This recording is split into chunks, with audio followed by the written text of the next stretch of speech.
G'day and welcome back to my channel. Look at this. Yes, I actually built this a couple of years back. There's a video. There'll be a link up here somewhere. And yeah, it's a Greek warship. So it's one of those sort of ancient Greek things. It's a Penteconter, right? It's not a Trireme or anything. It has a single row of oars and 50 people on the deck. Penti 50. That's how it works. Got to know your Latin, although it's kind of Greek. But anyhow, you get the idea. So this kit was a joy to build. But as I say, it's not very big. If you have a look at the photos, it just fits on my hand. It's a tiny little bugger. But I really enjoyed this. And I thought, it originally was made by IMAI. This is an Aoshima rebox. You can also get a Lee rebox, and I think a couple of other people had a go at it. But I wondered if I could find the original IMAI in 1:50 scale. So, I searched the internet and I searched the internet, and eventually I found this one. Yeah, I know it says ERTL, but it also says IMAI. Look, there's so incestuous all this reboxing of these old IMAI kits. Everybody's had a go at them, right? But it is an IMAI kit boxed by ERTL or distributed by ERTL, because ERTL is really just a big distributor. And this is, it says 1:45. One side of it says 1:48. No one knows what scale it is. It's roughly about 1:50. So we're going to have a look at that in this video and see how much more detail there is on this kit. But wait, there is more. I also scored this Hella kit. Now this time it's a Bireme, right? It's a Bireme Imperator. So it's got two sets of oars, but this one is 1/75th scale. Okay, so it's a smaller scale of a bigger ship. Do they end up being the same size? Well, maybe, but there's more. Many years ago, I reviewed this kit. I was so excited when I got it. It's a big box, hardly fits on the screen. And this is Zvezda. So we've got quite a collection of manufacturers here. IMAI, and then Hella, and then Zvezda. And they've all done these ancient ships, okay? Now, admittedly, the small Penteconter is Greek, but it's also the Romans use them. The Bireme was Roman, although the Greeks had something very similar because they based their ships off the Phoenicians. And this is the Trireme, okay? And this time, yeah, tri does mean 3 lots of oars, okay? The first one, the Greek warship, 1:50 scale. The second one, the Bireme from Hella, 1:75 scale. This one is 1:72 scale, but it should be a lot bigger because it's a Trireme. So I'd like to compare these kits, see how they stack up, compare their quality, and see how we go. Now, I won't go into detail with this one because there'll be a link here somewhere. It's already been reviewed. But I'll review the other two, and then we'll put all three together with a bit of a dry fit and see how they look. Does that sound interesting? I think so. Roll the music.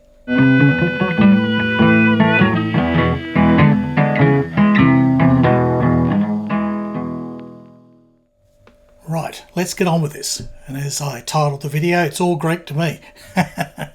Well, actually, I do know a little bit about this stuff. I've kind of researched it. Now, if you enjoy watching my videos, then please subscribe to my channel. That'd be wonderful. Okay? You can like this video. That's really good. By all means, comment. Just be respectful about it. And if you want to support me financially, which really helps keeps this channel going and me providing these sort of videos, then you can join Patreon and YouTube members, or you can even hit that super thanks and give me a one-time donation. It all helps so I can produce these videos. All right, enough of that. Let's get on with this. What's in this box, okay? Now, it's a bit beat up and old and bad at this box. I had to sort of repair it. So when it came, it had been through the mill in the post, and the two hull halves, they were damaged. So when it arrived, something was broken here, and so to sort of fix that up and make sure that it wouldn't get any further damage in the box, I started to assemble the hull, and that goes together in a few pieces. And I can see there I've had to put some filler in, so there could have been some breakages there as well. So there are a few pieces to put this hull together. We'll have a look at that in the instructions, and then I'll sound more like I know what I'm talking about. But it did fit together nicely. I remember dry fitting the whole thing. It went together well. Now, the parts are a good size. Of course, it's, 4 times the size of that tiny little one that I made.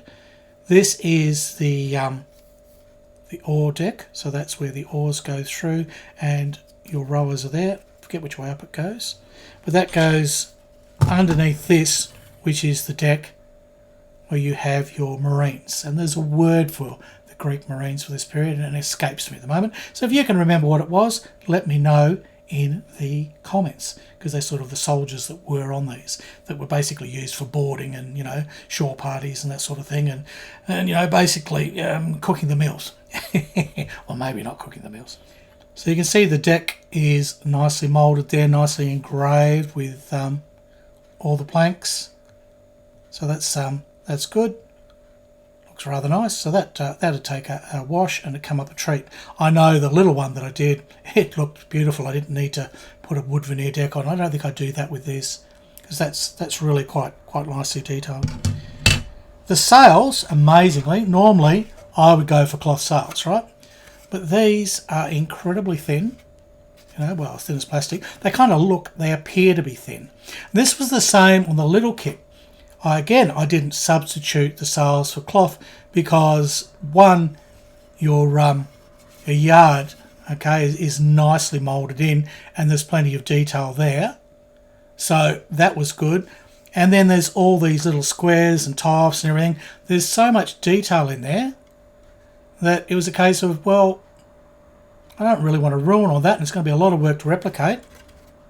I did have ejection points to deal with on the little kit, but not on this big kit. That's pretty well free.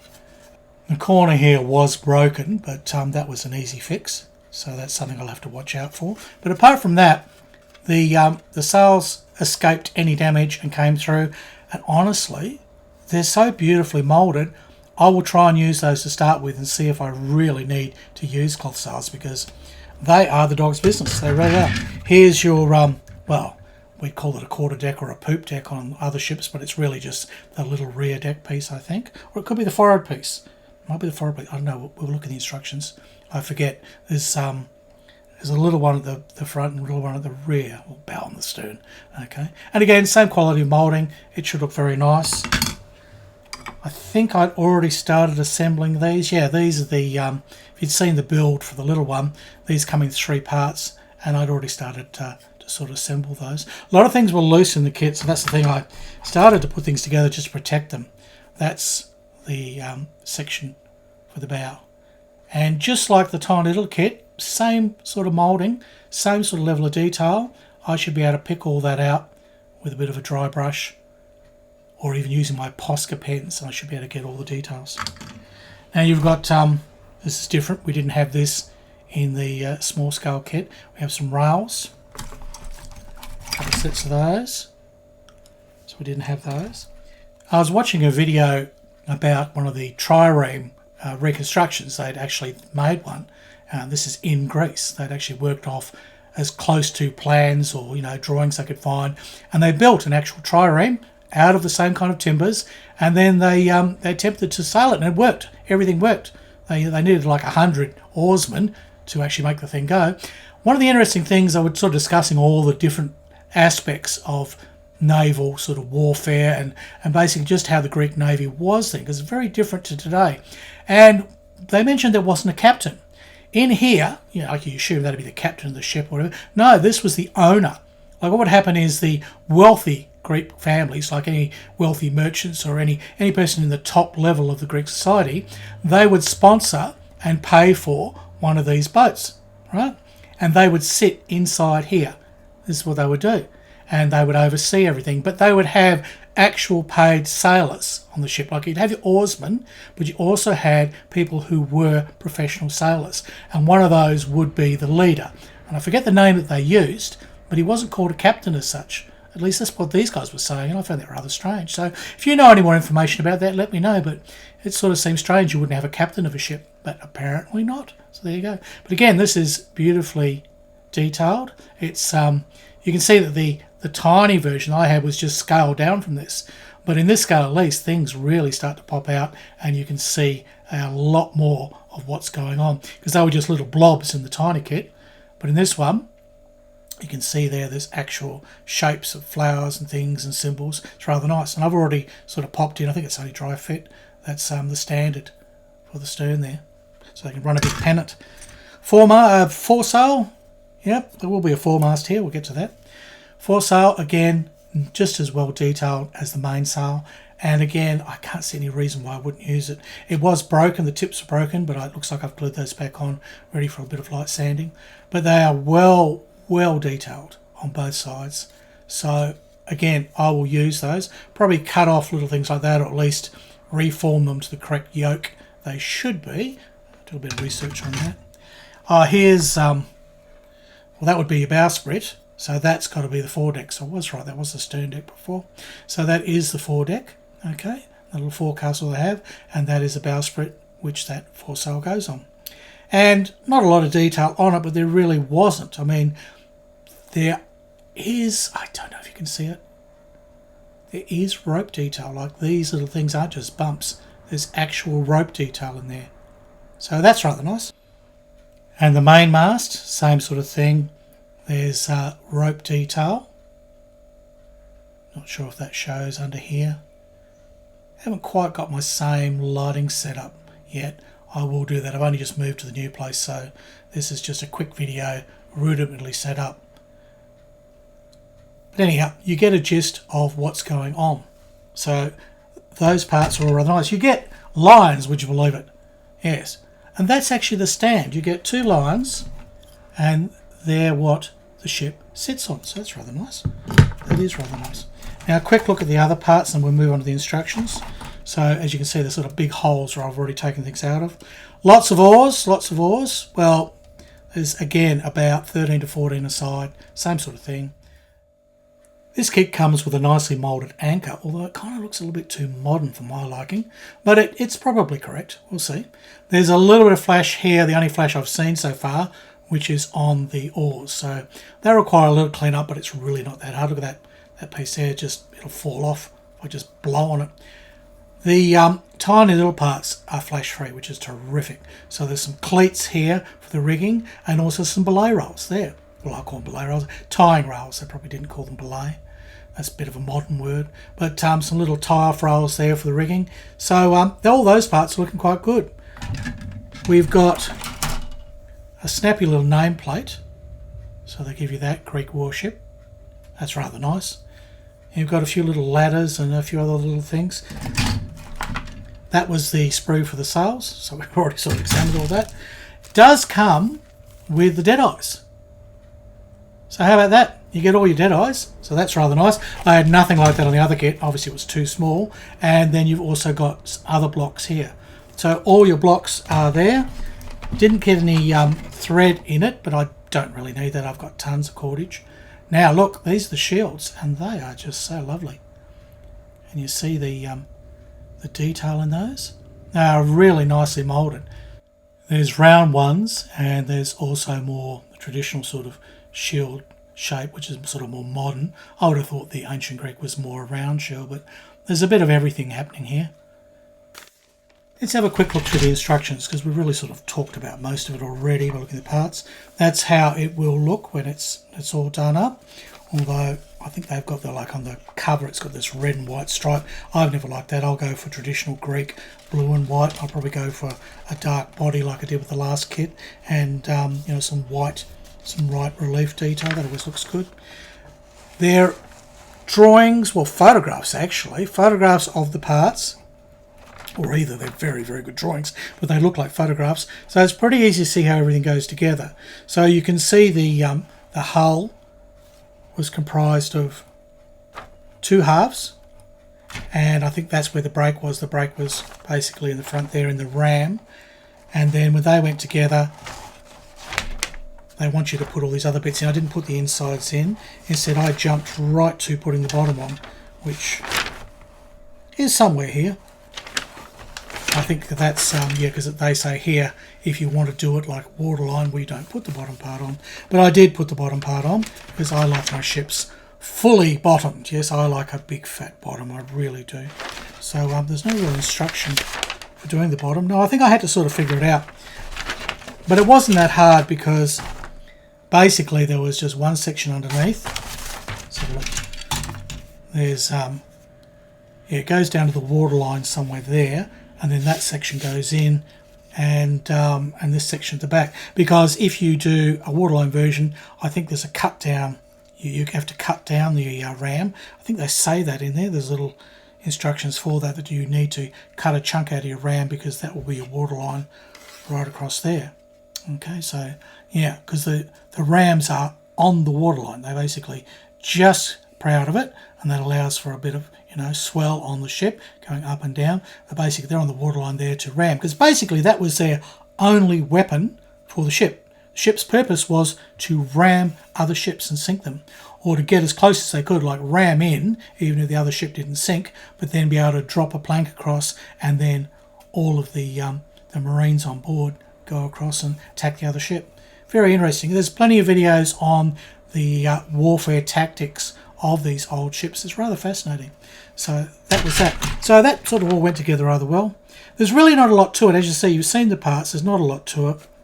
It's a kit that will require just detailing and painting, and that is what will bring it out. Not a lot of oars. Certainly nothing like the Bireme and the Trireme that we've looked at, or going to look at. They suggest you do a little bit of an angle here. They give some indication to rigging. It's very easy to follow. I remember reading all this going, wow, it's just so simple. And construction is sort of covered very quickly there. And they assume you know how a ship goes together. Then they give some indication of the tools that you'll need to do your rigging, how to rig up your deadeyes, what to do. It's pretty good. It's all easy to follow. At least I think so. I mean, I've rigged quite a few ships, so all of that makes sense to me. And then they go into actual detail of each line, how to basically do your shrouds to the mast, okay, how to get your stays in, your forward stays and your back stays, and which particular blocks to use. And then they start going into some of the other aspects of rigging, such as the hoist mechanism for the sail, which is sort of a combination of a what we would call a lift, and also a what's it called? It's a jig or a joist or something like that. And yeah, it's different to how we do things like on the Bounty and a few other ships I've done, which are thousands of years later. So that's all explained. That's all there. It's all quite good. And then you get your final. These are basically like sheet lines and cleat lines, and they basically position and hold, and braces, I suppose you'd call them that as well. They'll basically hold the ship into the wind if they're tacking. And finally, look at that. You even got a sprue map, so everything's there. So they basically tell you that's your oar tree, your deck tree, your deadeye tree. There should be line, but I don't think I got any. I might have taken it out, but I don't remember seeing any line. I think that had fallen out. And yeah, there's your hull. It was in two pieces. Right? You can see how it's cut there to the waterline, sort of. But if you really want to waterline this, you either push it down into your seascape, or you're going to have to cut into the ram, and you're going to have to cut a little bit out of the stern there. So that's basically it. It's a nice little kit, and I don't think I paid a lot of money for this. I think it cost more to post it than actually what the ship cost. So there you go. That's a quick look at the Greek warship from IMAI in 1 to 50 scale. And it's a nice little kit, and it's quite a step up from what I did before. So, it's basically the same model. It's got a few more parts, certainly a lot more detail, and I would really enjoy doing that one soon. Actually, I'll need to get a few of my other ships out of the way, I know. Now, we're going to end this video here because I've got to get through the whole of that Hella Bireme Imperator, and I've already shot that fish, and it's a lot. It's as much as this video. So that will be in part 2, and then I'll also do a complete summary where I put both this IMAI Penteconter, the Hella Bireme, and the Zvezda Trireme side by side. Yeah, here's a pic. I actually dry fit them together, and then we can do a complete comparison on quality of plastic, fit together, all those sort of things. So we've got that to look forward to. That won't be long, only a few days. For those of you watching in the future, mere seconds. You'll be able to click at the end of this video and it'll go straight to it. Okay, well, I hope you enjoyed this video, and again, like, comment, subscribe, and hit that super thanks if you've got lots of money and you don't know what to do with it. I really need it. Okay, that's it for now. It's goodbye from Australia, and it's hooroo from Harry Houdini.